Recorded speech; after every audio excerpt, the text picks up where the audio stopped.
This morning, you probably did at least 3 of the 5 things I am about to describe. And I need you to know, before we go any further, that none of them are your fault. Nobody told you. Your doctor almost certainly did not mention it. And because these are ordinary, everyday morning habits that billions of people share, it never occurred to anyone to question them. 5 things that most people over 60 do every single morning are quietly, consistently, and measurably damaging the brain's ability to hold memories, form new ones, and protect itself against cognitive decline. Today, I'm going to show you exactly what they are doing to your brain. Stay until the end, because the 5th one is the most surprising. If you are serious about protecting your memory, subscribe for more tips. Let's get into it. The first wrong habit is reaching for your phone within 5 minutes of waking up. You wake up, your eyes open, and within seconds, before you have even fully registered that you are awake, your hand reaches for your phone. It is not a conscious decision anymore. It is a reflex. And if you are over 60, that reflex is one of the most damaging things you are doing to your brain every single morning. Here is what is happening inside your brain in those first minutes after waking. During sleep, particularly during the final stages of your sleep cycle, your brain enters a state characterized by theta brainwaves. This is the same brainwave state associated with deep meditation, vivid dreaming, and profound creative insight. In the first 15 to 30 minutes after waking, theta waves are still present. Your brain is in its most open, receptive, neuroplastic state of the entire day. This is the window. This is the time when new neural connections form most easily, when memories consolidate most effectively, when the brain is literally rebuilding and reinforcing itself after a night of repair. The moment you pick up your phone, you end that window instantly. Your screen, with its notifications, its social media feeds, its news headlines, triggers an immediate cortisol response. Cortisol is your stress hormone. In small doses at the right time, it is helpful. But a sharp cortisol spike in the first minutes of the morning, before your brain has had the chance to complete its natural awakening process, is neurologically destructive. It collapses the theta wave state, activates the amygdala's threat response, and shifts your brain from a state of growth and repair into a state of reactive defense. A 2023 study from the University of British Columbia found that adults who checked their phones within 10 minutes of waking showed significantly elevated cortisol levels for up to 4 hours afterward, compared to those who waited at least 30 minutes. Over months and years, that daily cortisol pattern is directly linked to hippocampal volume loss, a measurable shrinking of the brain's memory center. The phone is not the enemy. The timing is. And the fix is almost embarrassingly simple. Do this instead. Leave your phone outside the bedroom or face down across the room. Give yourself 30 minutes after waking before you look at any screen. Use that window for movement, for a glass of water, or quiet breathing. 30 minutes. That is all the theta window needs to complete its work. Your messages will still be there. Your brain will thank you for the rest of your life. The second wrong habit is drinking coffee the moment you wake up. Before anyone closes this video, I am not telling you to stop drinking coffee. Coffee has genuine, well-documented brain benefits. Caffeine is neuroprotective. Long-term coffee drinkers have lower rates of cognitive decline. This is not about the coffee. This is about the timing. And the timing of most people's morning coffee is doing something to their brain that the coffee itself would never do. Here's what most people do not know. Cortisol, the stress hormone we just talked about, follows a natural daily rhythm called the cortisol awakening response. In the first 30 to 45 minutes after waking, cortisol rises naturally and sharply on its own. This is not a bad thing.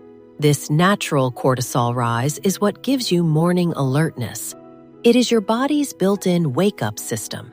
It is doing exactly what coffee is supposed to do, and it is doing it for free. When you drink coffee during this window, you are flooding a system that is already at peak cortisol with additional cortisol-stimulating caffeine. The result is not more alertness. The result is a cortisol spike significantly above what your brain was designed to handle first thing in the morning.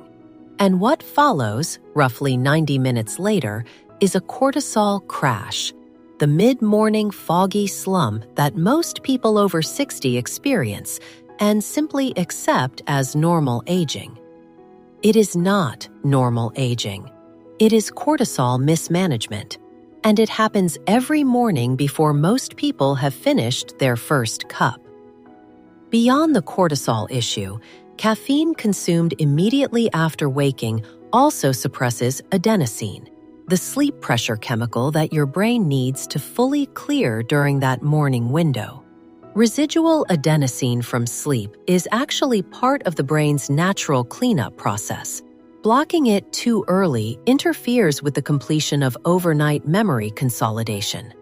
Neuroscientist Andrew Huberman, whose research on cortisol and caffeine timing has reached millions of people, recommends waiting 90 to 120 minutes after waking before consuming caffeine.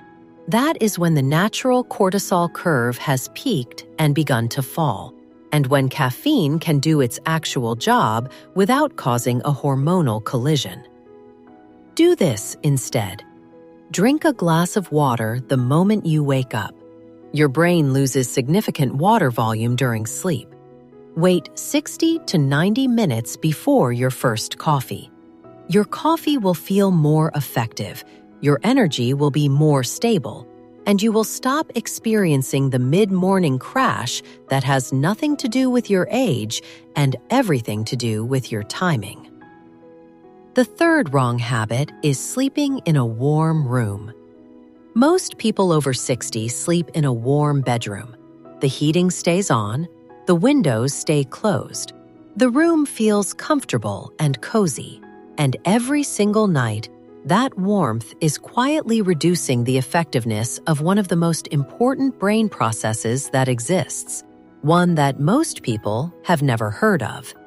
It is called the glymphatic system, and it may be the single most important discovery in brain science of the past 20 years. Here is what it does.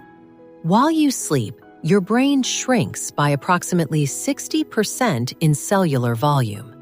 This is not a problem, it is intentional. The shrinkage creates space between brain cells, allowing cerebrospinal fluid to flow through and physically flush out the metabolic waste products that accumulate during a day of thinking, remembering, and processing. This includes amyloid beta, the toxic protein that forms the plaques directly associated with Alzheimer's disease. Your brain takes out its own trash every night while you sleep, but only if the conditions are right, and temperature is one of the most critical conditions.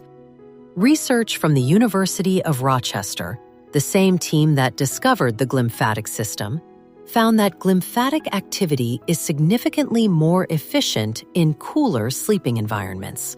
The optimal sleep temperature for maximum brain waste clearance is between 16 and 19 degrees Celsius, considerably cooler than the warm bedrooms most seniors prefer. In a warm room, the glymphatic system functions at reduced capacity.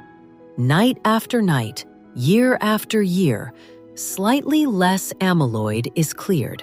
Slightly more accumulates. The buildup is invisible and symptom-free for years, until the day it is not. A 2021 study published in One Science found that poor sleep temperature was one of the 3 strongest modifiable environmental predictors of amyloid accumulation in adults over 60. Do this instead. Lower your bedroom temperature if it's warm. If that feels too cool initially, start at 20 degrees and reduce gradually over 2 weeks. Use a lighter duvet and warmer pajamas rather than a heated room. Your glymphatic system will become measurably more effective within the first week of cooler sleeping. You are not giving up comfort. You are trading a warm room for a cleaner brain. The 4th wrong habit is eating breakfast the moment you get out of bed. This one surprises people. Breakfast is the meal we have been told our entire lives is the most important of the day. And it is not that breakfast is bad.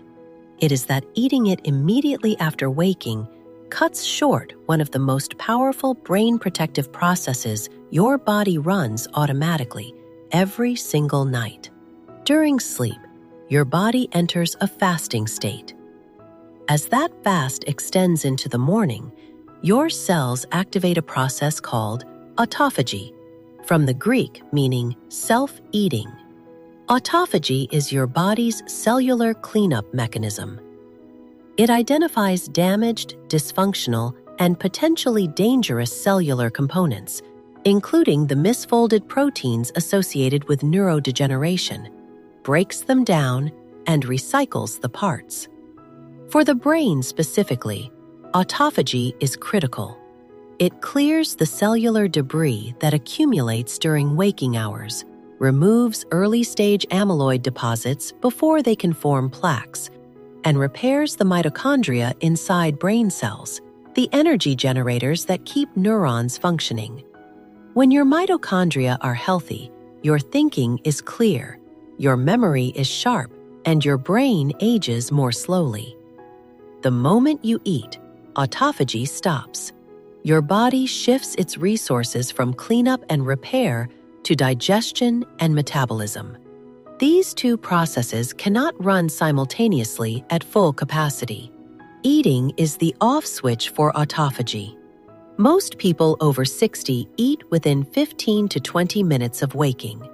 That means autophagy, which peaks in the final hours of sleep and the early morning fasting hours, is cut short every single day before it has had the chance to complete its most important work.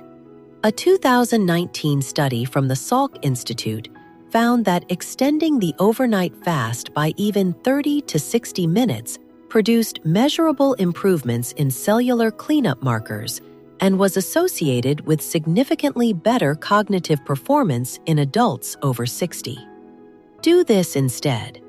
Wait 30 to 60 minutes after waking before you eat anything. Drink water. Have your coffee at the right time, as we just discussed. Move gently. Let autophagy complete its morning work. Then eat a brain-supporting breakfast: eggs, berries, walnuts, avocado.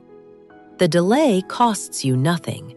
The benefit to your brain accumulates every single morning. The 5th wrong habit is watching the morning news. You have protected your theta window. You have timed your coffee correctly. You have let autophagy finish its work. And then you sit down, turn on the morning news, and undo much of it in under 10 minutes. This is not about whether the news is important. It is. Staying informed matters.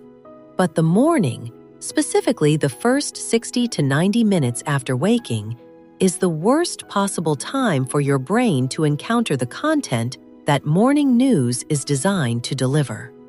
Morning news is structurally built around threat, urgency, and conflict. This is not an accident.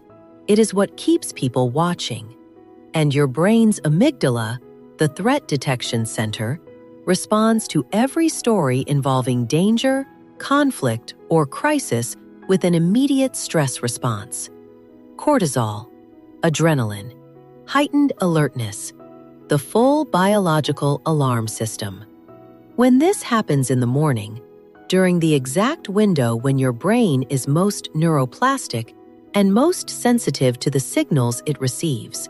You are essentially training your brain to associate the start of each day with threat and anxiety.